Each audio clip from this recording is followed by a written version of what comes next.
everybody, my name is Elliot Waters and you're listening to the Dysregulated podcast. As always, thank you for tuning in. So today's episode is just a very brief wrap of my 2023. Overall, I think I would give myself a C plus maybe, or a B minus sort of thing. It hasn't been perfect, but it certainly hasn't been anywhere near as bad as it has been some years previous. So I'm going to briefly go through my performance across a few domains when it comes to living, and we'll see how we can shape up and attack 2024 with renewed vigor and some clear goals on what to try and achieve and in some ways fix as well. So the first thing I'll talk about is my mental health. So overall this year, my mental health has improved big time. You know, the amount of meltdowns have sharply reduced, which is great, ever since I would say my ISMU hospitalisation in around, when was it, March or April, I think. My memory's still not very good, but I think it was around March or April. And that certainly has proven to be a bit of a launching pad for the rest of the year as far as the mental health stuff's concerned. Now, don't get me wrong. This isn't the end of the story. There's still been some moments that have been really, really difficult. Those nights I've spoken about where I've had panic attacks in my dreams, they're not nightmares, they're panic attacks because they're dreams about things that are actually happening in my conscious world. So it's not just some random, monster coming to get me during the night or anything. Like, my nightmares are about real things that are happening and will be happening when I open my eyes that next day. So that's been difficult. There's been quite a bit of that happening, getting the sweats during bed, lots of sleeping for like 2 days straight, which I think is starting to resolve itself, thank goodness. And then missing medications through those 2 days as well, which has caused some really, really severe, intense, acute sort of mental health sort of nosedives, I suppose. But besides those, which I'm going to call more outliers, if we take them away, overall the picture is looking good. And there's been a few things that have happened which have caused a bit of mental distress in my life. So I'm talking more real life scenarios here, not psychological impacts, although the real life stuff certainly feeds the psychological results as well. But there was a breakup there at the start of the year, or towards the start of the year, and that's been pretty painful, and a lot of questions have been asked because of that. That all deserves its own episode, but that needs to be mentioned because that well and truly had the potential to knock me off my rocker, you know what I mean? But the good thing is, in a way, that the breakup of the relationship happened right around the time I went to ISMU. So the most, again, acute sort of moments of that period of time were spent, thank goodness, in hospital, where we could make some interventions and sort of, put it into perspective and move on. And move on we have done. That's not to say, of course, that there's no lingering feelings there. That is definitely true. But for all intents and purposes, we're moving on. We're looking forwards. We ain't looking back. And that's a pretty exciting thing for me because so often I catch myself, ruminating about the past. And a lot of that's always about past relationships. But that has lessened a lot, big time, which is great. I'm not thinking about these past relationships or these past people anywhere near as much as I used to, which is great because, they're in the past and we're not together anymore. And they, I should be putting those sorts of energies towards the self. And that's what I'm starting to do now, which is great, which is really good. But that breakup was pretty difficult because there was a bit of betrayal in there as well. And that really sort of shook me because it all of a sudden everything that I thought, was with truth and was real and, relied upon in life, all of a sudden I was questioning everything. I was like, okay, we're going to throw our frame of reference out the window because it has just got this one completely wrong. And I've had to sort of create this new frame of reference, with this added knowledge now of the experience that happened towards the beginning of the year. And going to ISMU was a big part of that. But, this is an everyday sort of challenge that I've been trying, to work on. And we're getting a lot better at it. So that's the good news. As we're heading into 2024, The mental health stuff, there's still a long way to go. We need more psychotherapy and we need to tweak these medications because I've just now got my 9th medication, which is clonidine or Catapress.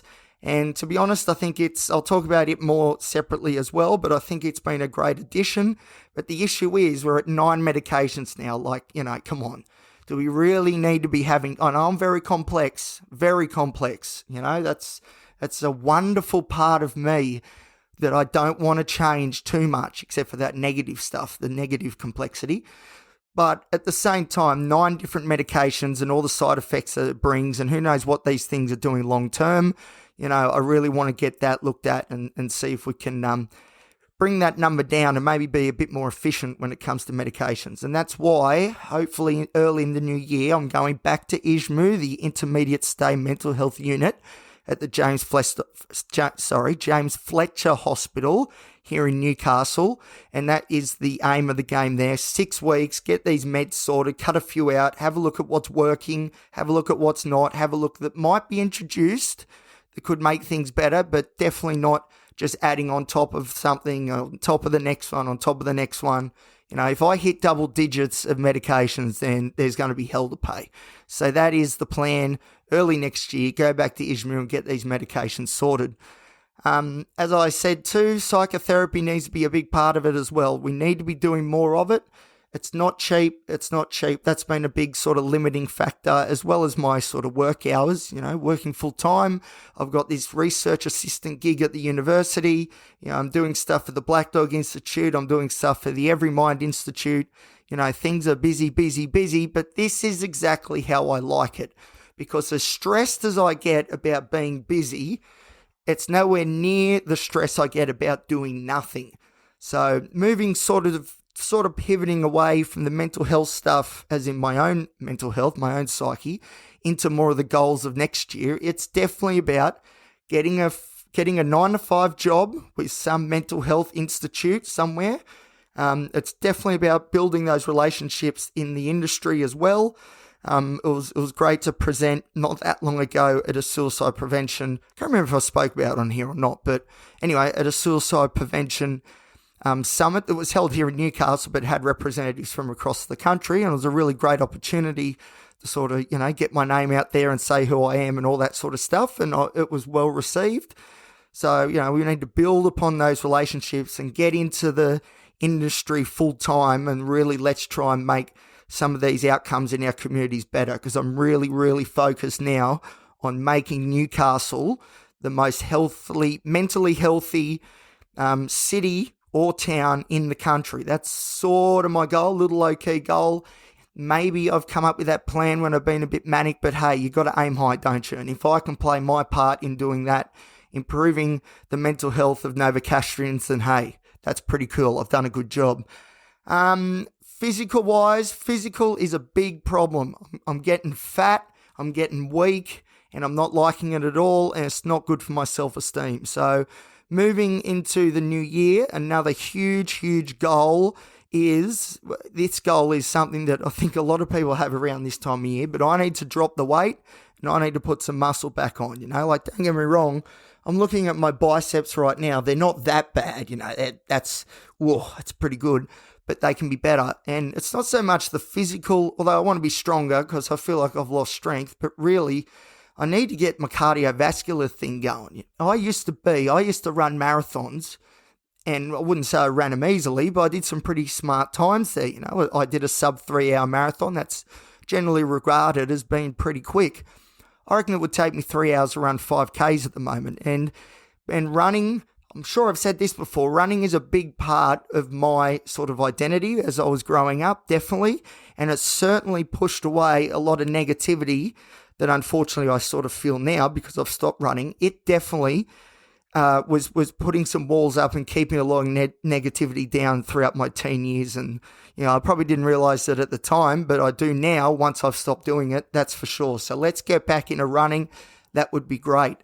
What other facets of life are there? Social is hard because, all the friends I went to school with, they've all got, children and mortgages and stuff, and they're working full time, so it's very hard to see them. I have made some new friends this year, which is great, and a lot of great mates at work, which is awesome that I can see outside of work. Those people, I love it when you're at a job and you get friends with somebody, and then if you go out afterwards, out and do something outside of work hours and you don't talk about work, that's the key. And I'm so lucky that I've got a few mates from work where I can do exactly that. So that's really cool. So the social component, it'd be great to reconnect with some of my older buddies, but it is very difficult as well. So I'm not trying to put too much pressure on me or them, my expectations on them either, because we're all got busy lives and that's just, life gets in the way sometimes. But if I can try and see a few of my old buddies a little bit more frequently, that would be good. So that is a bit of an aim as well going into 2024. So what other facets of living is there? Spiritual. I need to be a bit more spiritual. I'm going to put mindfulness and meditation under this umbrella, even though this could go under the mental health umbrella as well. But I need to be meditating more. There's no two ways about it. For me, people like me whose amygdalas, which I'm going to do an episode on soon, the amygdalas, the fear center, the part of the brain that picks up potential dangers in our external environment, they are dialed up way too high. They're too strong. They're too big. And science has shown, I've read all the literature, I've done assignments on this stuff at university. The science is very clear. If you meditate for 30 minutes a day, every day, you shrinken the amygdala, the oxygenation levels go down, and all of a sudden your anxiety goes down as well. And we know that anxiety underscores everything that I do, everything that I feel. Anxiety is there doing its thing. Maybe it's pushing the BPD further, or maybe it's pushing, the OCD further. But, that generalized anxiety component is always there and is very much the fuel for these other diagnoses that I have. So I need to get meditating more, get a bit more mindful. And I suppose flowing on from that too, I need to get some new hobbies because my whole life is mental health. Now, for a long time I didn't mind that my whole life was mental health, but if my mental health is going downwards and my whole life and my hobbies and interests is all geared around mental health, well then everything is going down. Whereas I need to diversify, I suppose, the interests and activities that I would like to do, because if the mental health stuff's not going crash hot, I can sort of pivot and focus on something a bit different. So I need to figure out what that something different is, whether it's a musical instrument, whether it's going running and swimming more, which I definitely need to do for my physical health, but also for this sort of mental hobby sort of side of things as well. I don't know. I need to probably sit down and pick out some new hobbies. Ones that probably lead you to being a better a better adult would be good. So I wouldn't mind figuring out how to do some cooking maybe as well. But we'll see how we go there. We'll see. It's again, I don't want to put too much pressure on myself at this point of the game. But if we can get some things going that are not mental health related, even if it's watching some show on TV, binging on some show on Netflix, but has nothing to do, because I do watch Netflix, but all the stuff I watch on Netflix in some way is psychologically based. So if maybe I got into some stuff that wasn't psychologically based, who knows, maybe I could pull myself out of that world a little bit and just step back and just let that stress and that constant obsessive thinking about this mental health thing, whether it's mine or other people's, just put that aside for a bit, watch some junk TV and just feel better for it. Because I am getting this feeling that I'm getting quite burnt out. And I think the reason is because this mental health stuff doesn't switch off. So obviously these multiple disorders I have, that I can't just switch them off. But at the same time, my constant researching and writing papers that I don't know who's going to read them, but anyway, and doing all this sort of stuff, maybe, I'm flying a bit close to the sun. But on the other hand, I really like this sort of stuff. So yeah, I don't know what we do. But anyway, we'll see what happens. We're going to have to do something. And I'll tell you all about it as we go along. Finances need a bit of looking at. I am saving a bit more money than I was before, which is great. But, again, medications are costing the earth, which is partly why I'd like to drop a few, because that would be good financially if I could, but not at the expense of my mental health, of course. That's the most important. But, I am saving a bit of money. I need to sort of figure out what I'm aiming for, though, what we're actually saving money for. I need to sort of come up with that narrative and be like, all right, this is the goal. We can see the goal, and that's what's going to drive us to not spend money willy-nilly on things for short-term gratification. But see, that's the problem. If you're like me and you think death is around the corner at any moment, it's very hard to justify saving all your money up for years down the track when you think that maybe tomorrow it could be all over. So I need to get rid of that sort of way of thinking, and that can only really happen in psychotherapy. And I think once that doom and gloom sort of feeling is taken away a bit, which is, again, anxiety driven for the most part, then I think I'll find it a lot easier to start saving some coin as well. So I need something to focus on that's not too far into the future, but at the same time, it's definitely down the track a bit. Something that's really positive and really good for my life moving forward. And then I think my ability to save money will be a lot better, because I can picture in my mind, all right, that's what we're aiming for. That's why we're making the sacrifice now, because this thing that we're aiming for is going to be outstanding. So let's put that money away instead of spending it on some garbage, probably from Kmart, for some short, instant gratification sort of stuff. And it's hard too, because when you've got ADHD like me, or BPD or whatever, the disorders that tend to carry impulsivity with them, it makes sense from a clinical point of view why I would spend money willy-nilly like that, because I am impulsive. That's just the way it is. And if I'm impulsive without a clear picture of where we want to be in 5 years, 10 years' time, it makes it very, very easy to succumb to that impulsivity. So that's something we've got to work on as well. I was going to go through different facets of life and just sort of say, how I was traveling with each of them, but I've now forgotten what the rest of the facets were. This is why I should write things down. But anyway, not to worry. But there is a lot to work on. There's no question. We've worked hard. We're really hard this year, and we've had some really tough moments, Like we pushed through with this breakup, which caused so much pain, and it's still causing so much pain. There's no question about that. But, we were able to push through that and still achieve great things. And that's so empowering. And that is something so positive that I can carry with me into my new challenges moving forward into 2024. I've specifically not mentioned relationships so far on this episode. And I'm only going to say this very quickly, which is my focus at the moment is not on, this is unusual because my focus almost always is on relationships, whether I'm in one or not, it doesn't matter. But I'm really, really, pushing this idea to myself that we don't need to think about this whole relationship thing. Forget about that crap. Forget about that garbage. Just focus on the self, do the right things for us. And then, hey, if we're doing the right things for us, we feel confident and, we're empowered and we're really engaged with the world and we're doing some great things.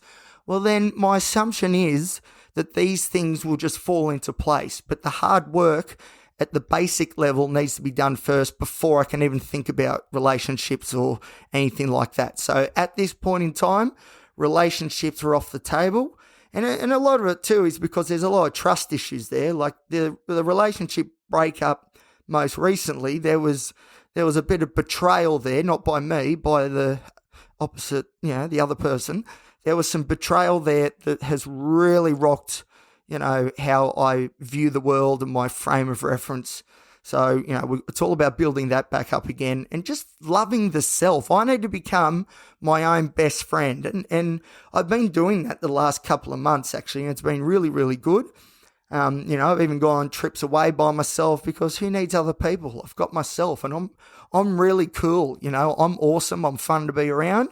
So, although it would be nice to sort of let people in and maybe join in on the activities or whatever I'm doing, but I'm really happy at the moment that I'm sort of focusing on the self, because I think that's a really big step to then being able to achieve the other things that I've mentioned in this podcast episode today. Speaking of the podcast, I'll quickly finish on that note as well. Now, I know I've said a lot about interviews with people, and I'm telling you, I've got a list of people ready to go. They're probably listening right now, and they know who they are because I have reached out to them and said, hey, this is going to be a go.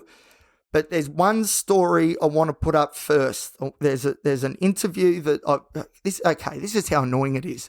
So my friend, one of my best friends, if not best friend, she has an incredible story, better than mine. Like makes mine look boring. Hers is amazing. And we did this interview because I wanted her to be first on the show because she's helped me through so much, and at least if this is a way I can sort of say thank you, I think I'll definitely do it. So I want her to go first, and not only because of that, partly too, because her story is just so amazing and so motivating. She is a dead set inspiration, and I want you guys to hear all about her because she's pretty cool.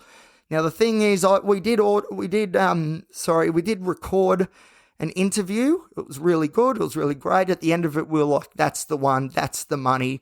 Put that one up." Now I used two little microphones that you put on your shirt, little lapel things. I think this is what you do. See, I've got no idea what I'm doing really, but I was pretty sure after reading like one article briefly that I knew what I was doing. And we did the interview, and the recording from her microphone was perfect, crystal clear, amazing.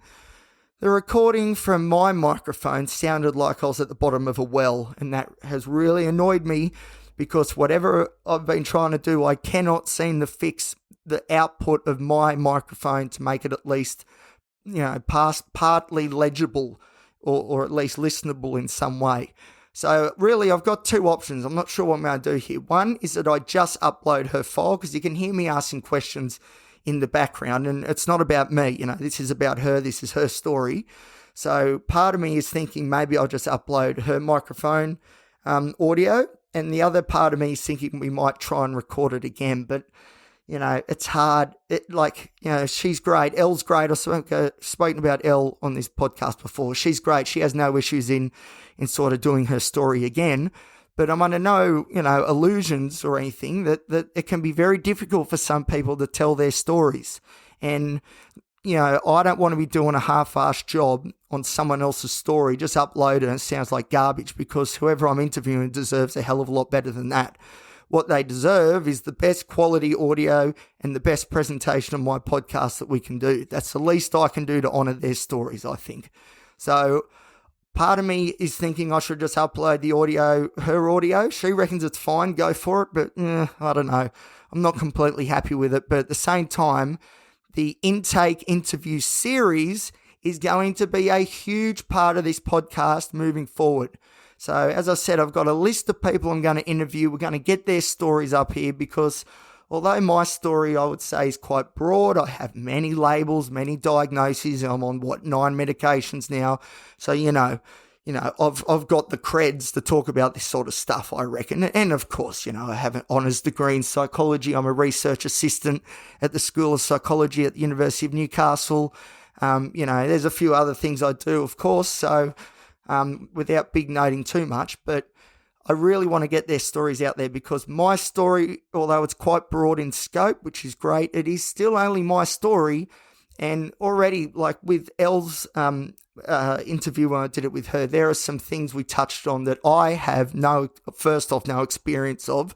And secondly, I can't talk about those sorts of issues with any sort of authority. And she obviously definitely can. And I think it will be amazing when I get it up there, and you guys are going to get such great insights and learn so much from my guests. Forget about me, my guests, they're going to be brilliant, they're going to be amazing, and I'm so excited to bring that to you. I just need to figure out how to use these lapels and these microphone transmitters and all this stuff. I just need to get that sorted, and then we are away. There's going to be intake interview after intake interview, and I'm so excited. Okay, I have no idea if I ticked off all the different facets that I was going to do. Let me think. Financial. Did I mention financial? I need to improve. I think I did, yeah, because I spend too much. Yeah, so I need a new job that's in the field, which I also need the confidence to go for it, but I think we're almost there, which is great. 2024, I think my dad was only saying this to me this morning, that he thinks for me it's going to be a pivotal year where I do pivot away from some of my bad choices or the negatives that I seem to be drawn to and really go back the other way. And I really hope he's right because we're about due. We're 33. Come on, let's get on with it. Let's get this whole adult thing sorted and build a life worth living, because that's what it's all about. And the way to do that, I see, is with more psychotherapy. We've got to get hard yards in there. We need to tweak some medications a little bit, get rid of the ones that aren't doing much, and have a look at the ones that are doing something and see if we can maximize those. Need to get back into meditation and mindfulness, because it's linked to the amygdala, and if we shrink the amygdala and lower its oxygenation levels, and then all of a sudden the world's not so scary anymore.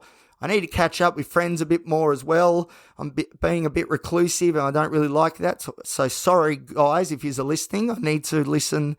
I need to go and see you guys a bit more, so I'm going to try and do that. But yeah, generally speaking, that's the name of the game at the moment. That's what I'm looking forward to moving into 2024.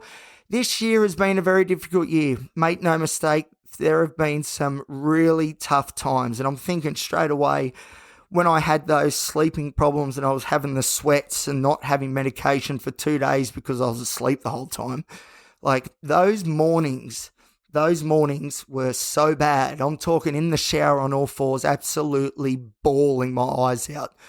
That can't happen anymore, because I can't really take that anymore. It's too, it's scary, to be honest, very scary. But that hasn't happened in a while, and that's because we are making some great changes, and the key now is to keep those great changes going. All right, I think that's it for me. That's the 2023 wrap up. Thank you as always for listening. I do appreciate it. You can follow me on Instagram at elliot.t.waters. And please share the show around if you think this may help somebody else who is going through a mental health episode themselves. And by all means, if they want to reach out to me on Instagram, that is more than fine too. Okay, thank you everybody for listening. I love yous all, and I'll see you next time in the new year here on the Dysregulated podcast.